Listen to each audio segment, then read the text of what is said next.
So today is the most wonderful day of AEP preparation training. Okay, it is my favorite day because it's about automations. My dog loved the fact that I sang, so you get a special guest appearance of Poppyberry. Okay, so we now have for you a solution for the new CMS requirements for you need to state that you currently represent certain organizations. So we're going to cover that. We're going to cover email templates and automations today. Automations is my favorite thing to talk about. But this CMS disclaimer is now going to be required at the bottom of your email signatures. So I'm going to pop it into the chat for you. Oops. Into the chat for you. There you go. I'm also going to show you how you can just add in this blank signature template. But let's first go over where those things are going to live. Since you now need this, we currently represent X amount of organizations with 8 billion plans. What you'll do is you'll go to Account, My Information. You're going to scroll down and you're going to add the number of organizations that you represent. Underneath that, you're going to add plans you represent. You're going to put in your NPN number as well.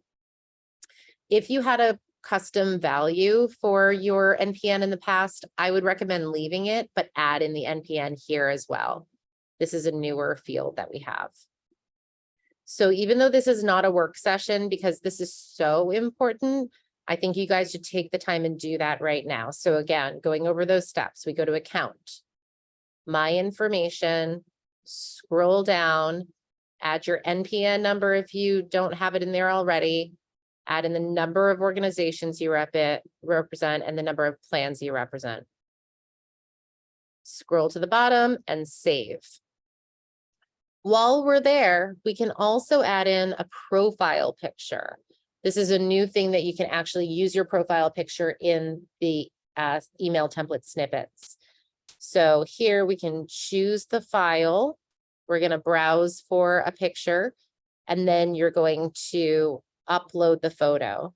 It is not going to look like the file was chosen. Just hit upload file. Do know that it will only allow you to do it up to a certain amount of megabytes. I do not know what the restriction is. I have a feeling it's 40 megabytes file size. So just make sure that it's a small profile picture, like a JPEG or a PNG file.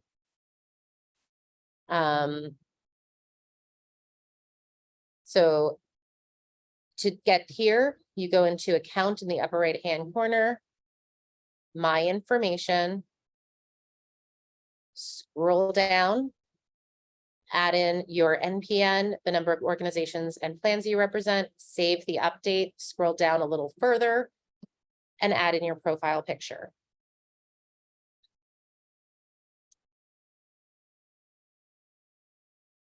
Okay, that's the main thing that we need to focus on for this new CMS compliance. So we want to have that on every single email template that you send out now. That being said, what you can do is you can copy that little disclaimer that I just gave you in the chat. Or if you haven't already created your signature line, your like blank signature line, you could hit Restore Defaults Templates. It will not overwrite any of the templates that you already have. It will just add any that you don't. So if you haven't really edited your blank signature with CMS disclaimer yet, it still looks pretty junky, and it just has, you know, a placeholder for a logo and the agent information. My recommendation is, if you have not edited that, hit the word delete. I can't believe I'm saying delete, but I'm going to tell you, delete it. because now we can restore default email templates. And now it's in there with the language that I had that I just added, along with that agent profile picture. So the agent profile image is here, and the CMS disclaimer is here. Please update this so that way your company's physical address is there. This is not a CMS requirement. This is a Spam Can Act requirement. So it's a federal regulation that you have to have your company name and your company's physical address on all marketing messages. You'll also want to spend the time updating this. So add your logo here. So it says your logo here. So click on that and then change the image. It's going to take a second to think. Click into My Files. You can't just automatically upload, unfortunately. I'm not sure why, but just click on that and then you'll be able to upload your logo. Insert your logo and you're done. You can also apply effects and more to this image. So you could add text, you could add whatever, you could crop it. It's a really nice little handy feature. So sorry for the load time, but it will show in a second and you will be wowed by all the choices you have for editing your image. Rosemary asks, can we use a PO box on that physical address? No, that's at least what Spam Can Act says. You can look at the regulation and determine what you want to do. I personally feel like that's ridiculous because I don't like people knowing where I live.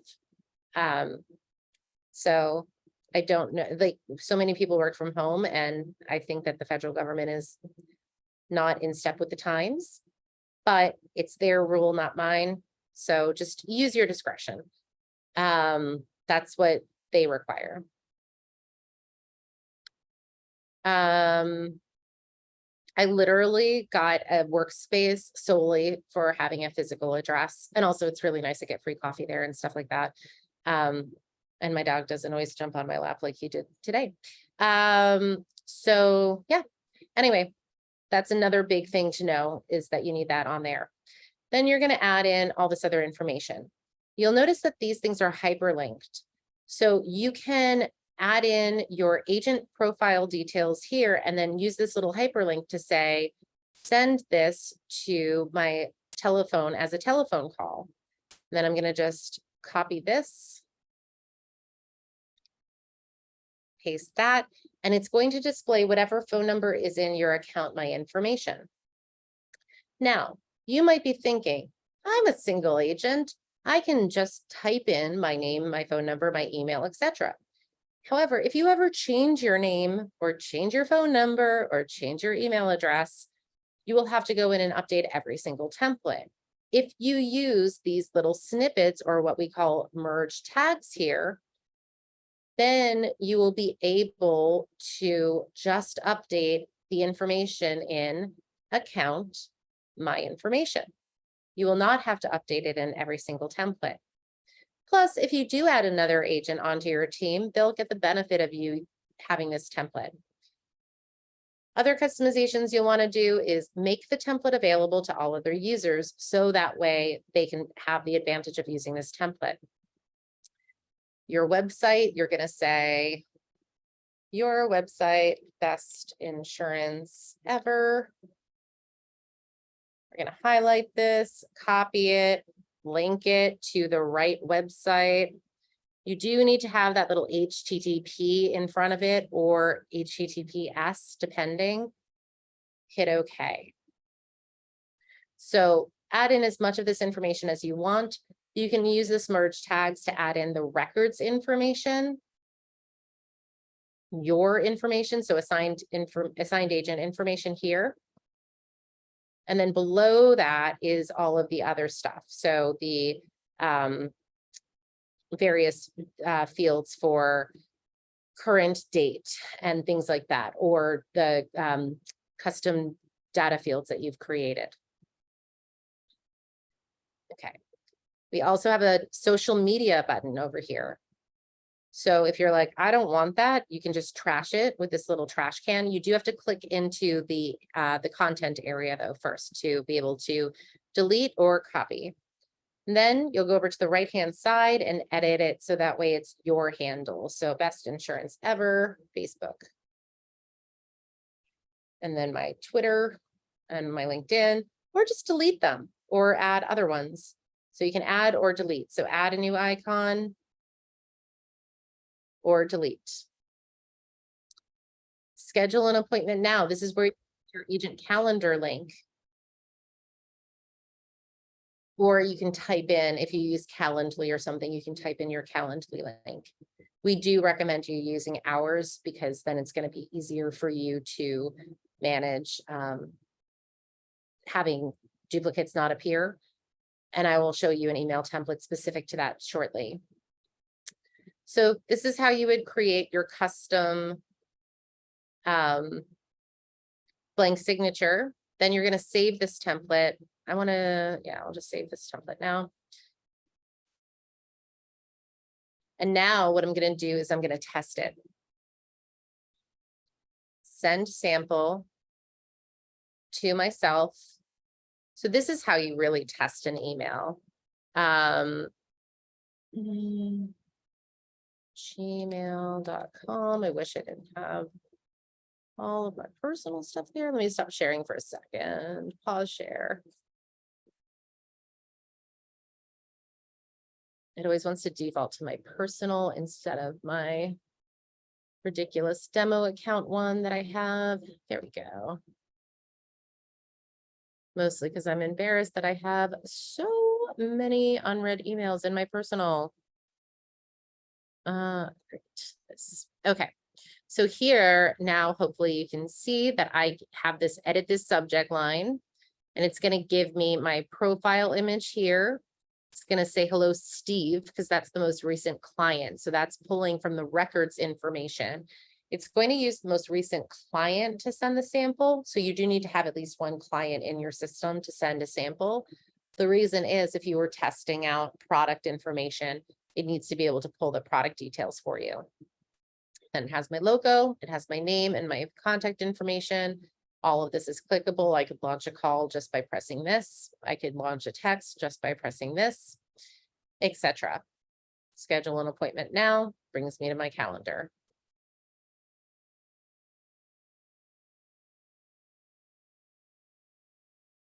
Okay, so that's how you're going to edit your signature. One template that I do recommend, once you have your basic signature, what you're going to do is just hit the word copy. So that way it just duplicates it automatically for you. I recommend creating an email template for the first call to action that you're going to have for scheduling. So 2023 AEP calendar pitch #1 or calendar scheduling #1. Subject line could be choose a time for your open enrollment review. You can be more clever than me. I would make that template available to all users because it's pretty generic. Again, I have my profile image up here. If I didn't have that and I wanted to add it, all I would do is hit merge tags.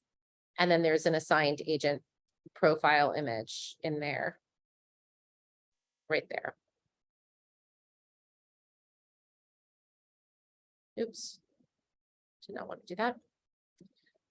Then what I have here in this text, and I'm going to pop it into the chat for you. Now, yeah, we are sharing. It's just showing us the Gmail like inbox screen. It's not back to the other. Thank screen. you for flagging that. Resume share. Can you see it now?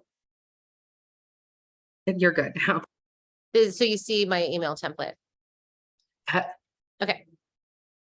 So here, I'm going to copy this in for you so that way you can just have it. But basically what this is hello for same. I'm beginning to schedule appointments for this annual enrollment period. Please see my calendar below and choose a time.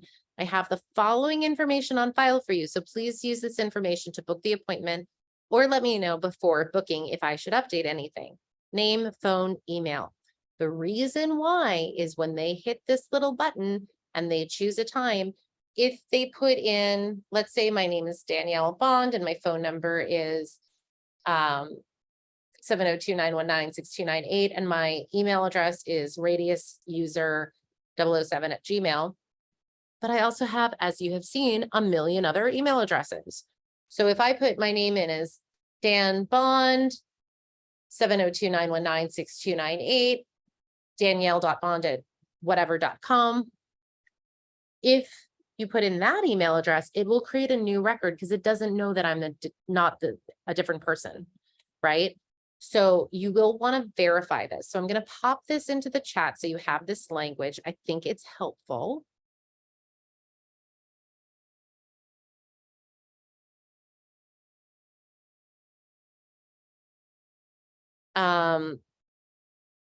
So having a template that's something to this effect, I do believe is very helpful. I do want to show you that also in this content area, you should probably have gotten a little more familiar with this, but this content area shows you all of the content elements that are available. You can add in a paragraph. You could add in a list. You could add in a divider. But what you can't do is put it exactly where you want. So if you want the button over here on the right, it's not going to do that for you. You have to drag it where it says drag it here. So there's another section called rows that can help you format things better. So I could drag over this row selection, and then I can have that button more to the right. And maybe I have a video element over here. Why is it so uptight?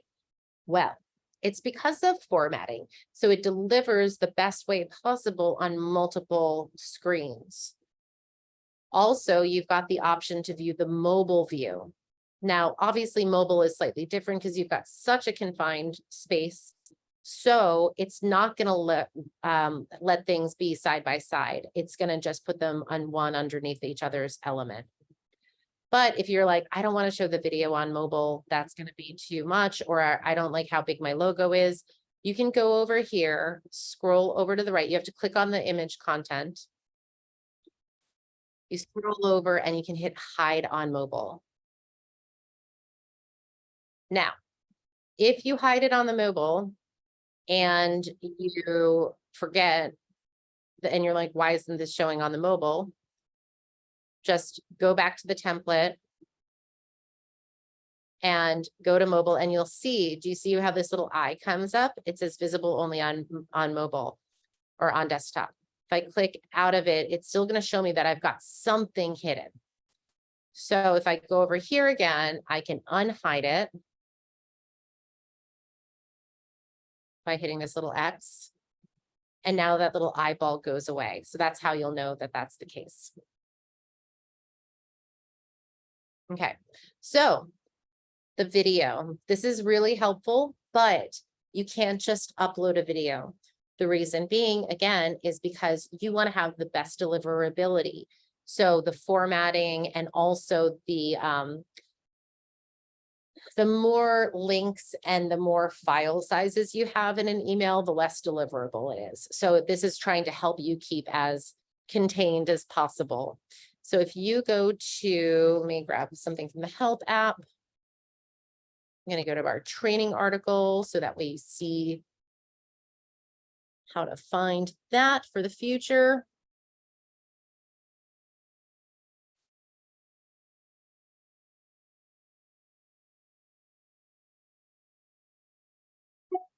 Here we go. I'm going to hit share. I'm going to copy this, go back. I'm going to pop in that URL. And when I hit return, it is going to look like it's a playable video right within the content of the email. But when I send it, it's going to just be that link. I'll show you how that looks in just a moment. For the button, I love a good button content. So let's say I wanted to say download written instructions. So I'm just typing there. I can make that bold. If I highlighted it, I could make that bold. I could also edit the background color over here. So if I wanted that to be a darker font, I could do it that way. tons of options. But if I click on this again, now I could link it to a URL, but I could also link it to a carrier document that I've already uploaded. So I hit special links in that case, or I can link it to another file. If you choose link file, it's going to bring you into the file manager. You have to click into one of those folders, and then you can upload it. So upload, or I've already uploaded this RX updates PDF, and insert. And so now that will be there for the person to download. Let's look at the masterpiece of this email. Save that email template. You always want to save your changes.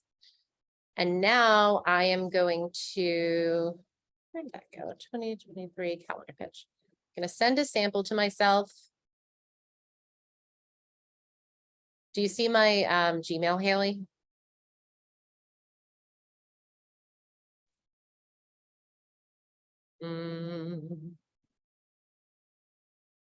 Great, thanks, Tabitha. Okay, so. I'm sorry, I don't know what's going on. Yeah, it's all good. Delete some of these. There we go. So my picture, my beautiful email, my off to the races. I don't know why that didn't, but I clicked on it. Oh goodness. Okay, my downloaded written instructions. So that's all available for you. But see, you'll want to make sure you send yourself a sample before you do this. So one of the things that I see on this, and one of the reasons why it's like a little bit odd on the video, is that I have a lot of space in between here. How do I adjust that? I'm glad you ask. You go in and you edit. You go to settings, and then you extend this so that way it is a larger content area width.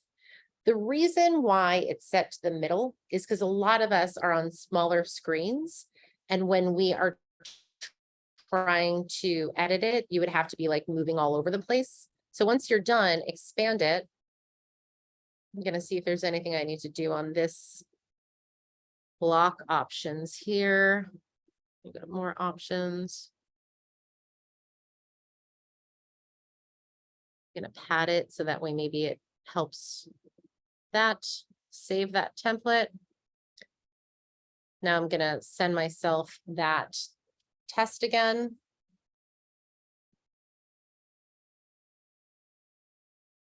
Go in here and delete that.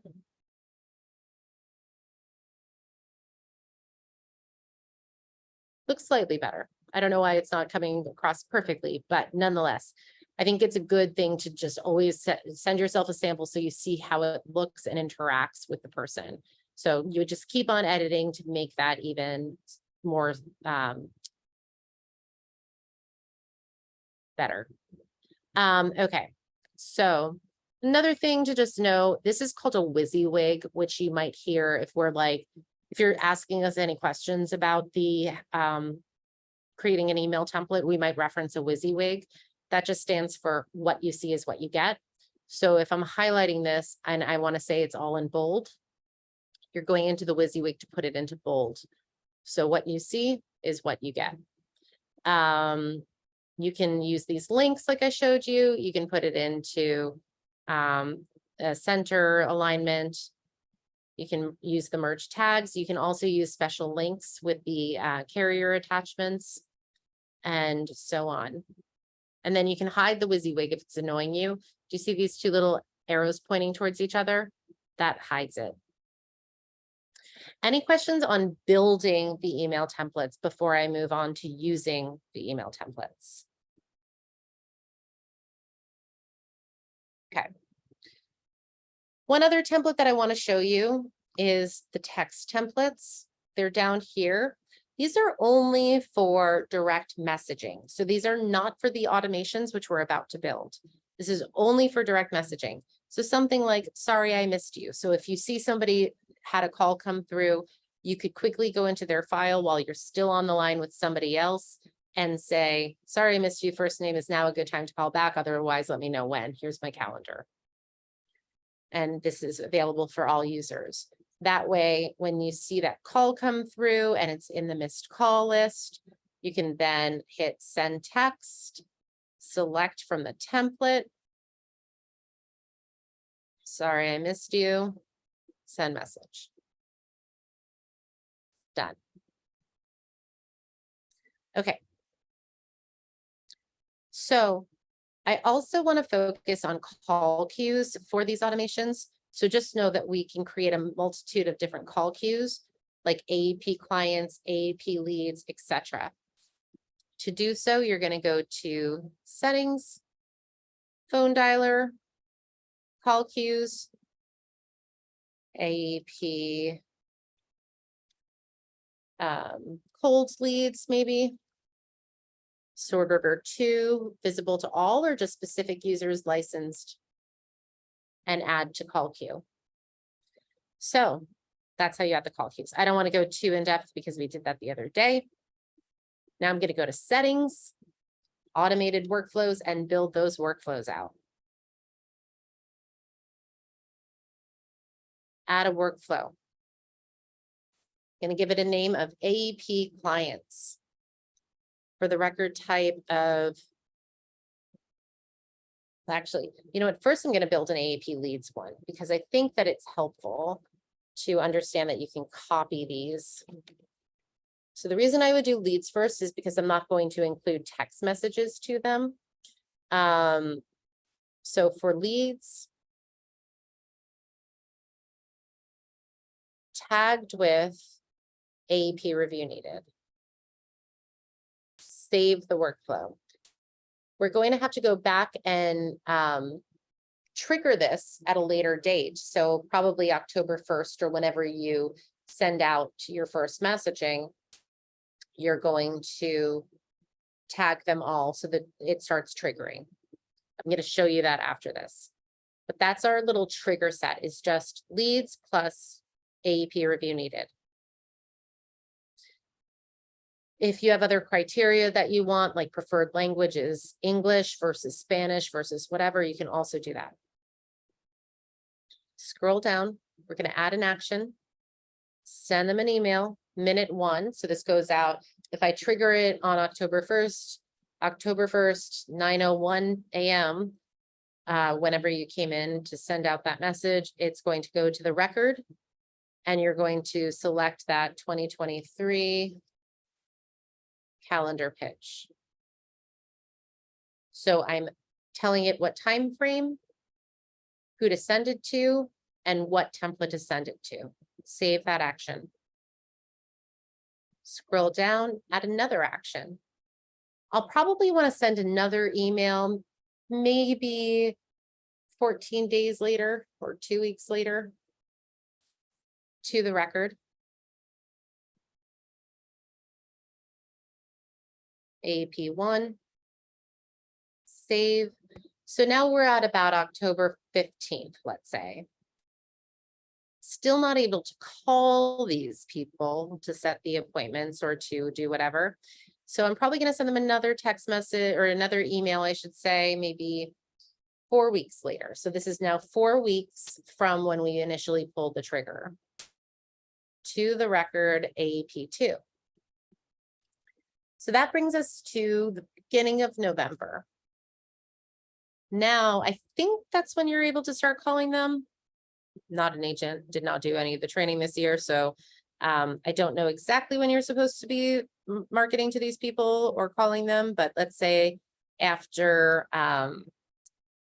35 days, we're going to add them into the AEP Leads call queue. So you can begin marketing October 1st. I just don't remember if you're allowed to call them then, but whatever you think is best. Okay, great. That's good to know.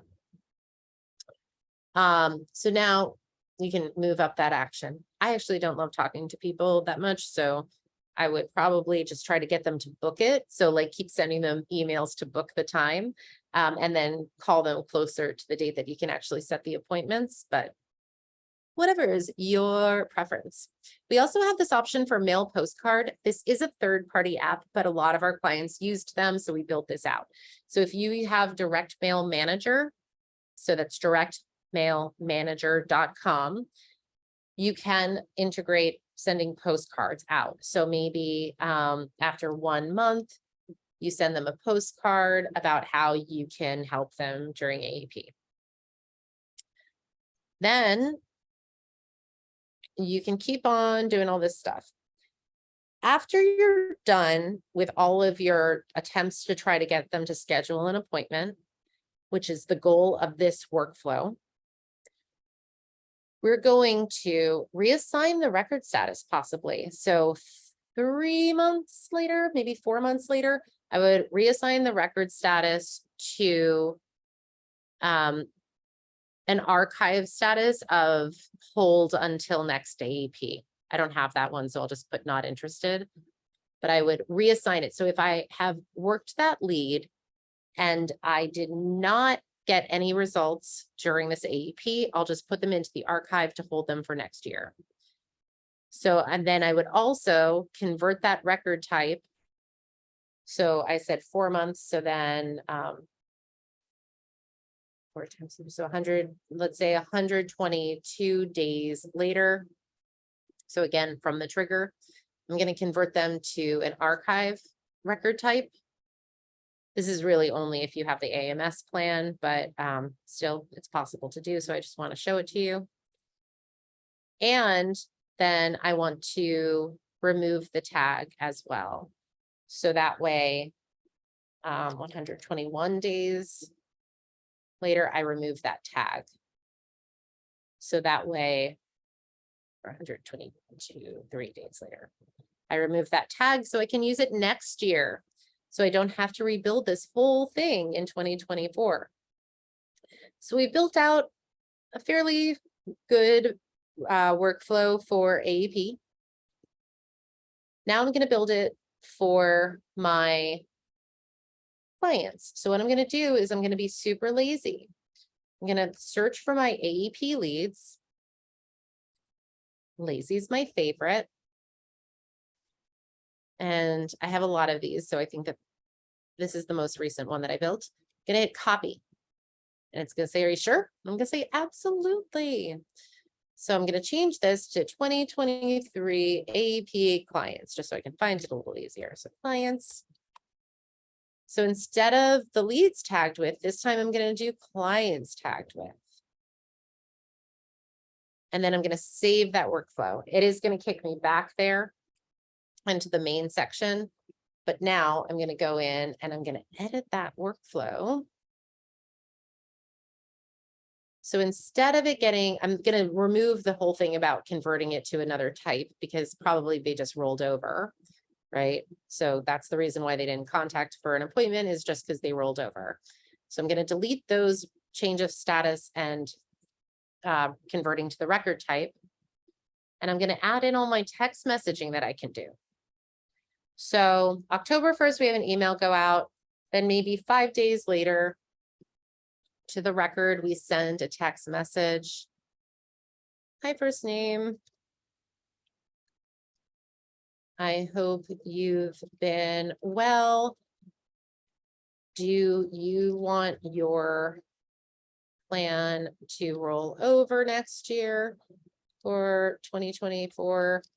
Or do you want to set a time to review your options? Here's my calendar. And again, you're just going to keep using these little links here. I'm looking for my calendar link. There it is.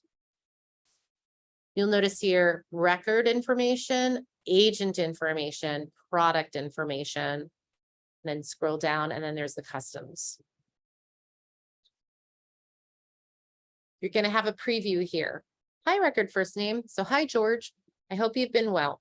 Do you want to get your plan to roll over for 2024? Or do you want to set a time to review your options? Here's my calendar. Sent by your agency name, reply stop to unsubscribe. This is a requirement. We cannot remove that. Scroll down, save that action, add as many other things as you want to.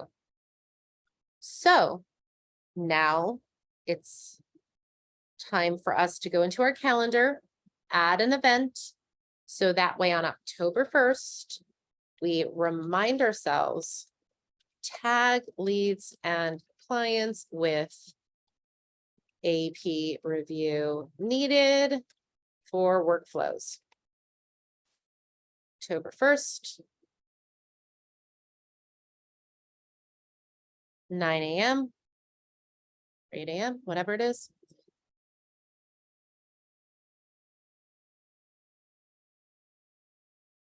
For everyone? So do you want all of your agents to do it for themselves? Or do you just want yourself to do it for all of your people? Then choose the category for follow-up and add that task. So on October 1st at 7 a.m. in the morning, I'm going to get a little reminder saying, do this. So then flash forward to October 1st. I am going to go into my leads. I'm going to scroll down to the bottom of this page and change it to leads per page is 500. 1,000, it kind of starts timing out because it's using your computer's power to do all of the updates, but let's say 500 for now. You can select all, bulk update, and add that tag. Then you're going to go through each page of all of those leads and clients and do that. Alternatively, you can do an export of all of your leads and clients and then import them with the tag. I think the bulk update is fine, especially if you have it being done like agent by agent, but up to you. So now if I go in his file, I see that Stewart has AEP review tag there. In his notes, I see that his workflow was triggered. Below, I see all of his pending workflow actions. Send an email, do this, do that. I have a lot of duplicate workflows. So if I'm like, oh, I don't want to talk to him, I'm going to remove him from that call queue. You can just hit that little X. But let's say I do talk to him and he's absolutely delightful and we set an appointment. I will have to remove this tag to stop the remaining workflow actions. I'll probably, if he's the lead, I would probably change his status to appointment set and set his appointment. But now when I go back to my notes, it says workflow was ended early. And now most of my pending workflow actions are gone. He has a lot of different workflows in here as a demo.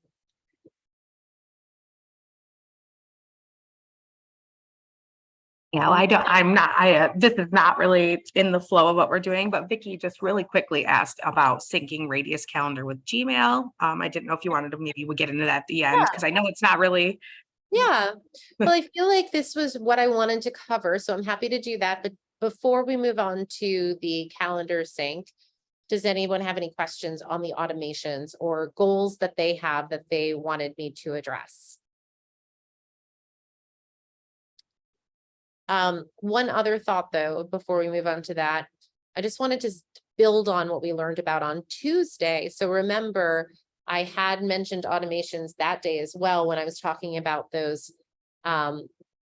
analytics tables. So using these analytics tables, what you can do is if you had like an AEP and you needed to have a preferred language of Spanish, then you could have all of your Spanish email templates go out to that one versus your others that might be English or German or Russian or whatever it is. So that cross-referencing of that analytics tables for lead source and consent for SMS and things like that are very helpful. Okay, so I'm going to give a second for other people's questions on the actual workflow itself, and then I'll go into the calendar sync.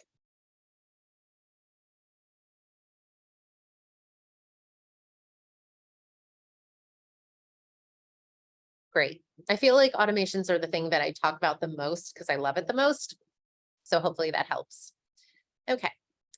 So two-way syncing. We now have it for both Google and Office 365. So you can go into account, My Information, make sure your email is the proper email here. Go to Access. Scroll down. Sync your Google Calendar. I have that Gmail one there. Sync it. It's going to say it wants to sync to your calendar. You're going to hit allow. I'm going to scroll down. Ugh, so frustrating. Keeps bringing me to my other account here. So, well, I'll just pretend. So here, I'm going to sync to this calendar here. So you might have like birthdays, holidays. So if it says no synchronization, this is like the biggest error that I see people have. So they'll say no synchronization, and then they'll be like, why isn't it syncing? And it's because it says no synchronization. So choose the right calendar, sync to that calendar. You'll also want to set a default calendar task category, I should say. I like to recommend having generic task be the category. So that way, if it comes in from Google, it's not like an appointment or a Spanish appointment or whatever. You can also create a category specifically for Google tasks, but generic task, I think, fits the bill. Set the default category. And then you can also push all existing reminders from Radius into Google as of a week before by hitting that. Now, if I go into my calendar, appointments from my Google Calendar will display, and it will say it was created in Google. However, if you don't see a task that you know is an appointment in Google, it might just be that it's not, if it's either just too old, like it was, you know, in June and we didn't pull that information in. But it should do all of the recently added for the upcoming months. And anything that's new in Google will get pushed into Radius. However, if I delete it out of Radius, it will not delete it on my my Google Calendar. It'll delete it out of here, but if I go to Google, it should not delete. Just stop sharing and see. You know what? I didn't even pay attention to that one. Yeah, it doesn't delete it. So just be aware of that. So if you're deleting a task that you created in Radius and you delete it, it should remove from Google. But if it's something that was created in Google, it's not going to necessarily delete if you do it in Radius. Yeah, the two-way sync is great. It's a new feature. So, you know, if there's anything that comes up with it, just send us a message on the help app and let us know. So yeah. Any other questions?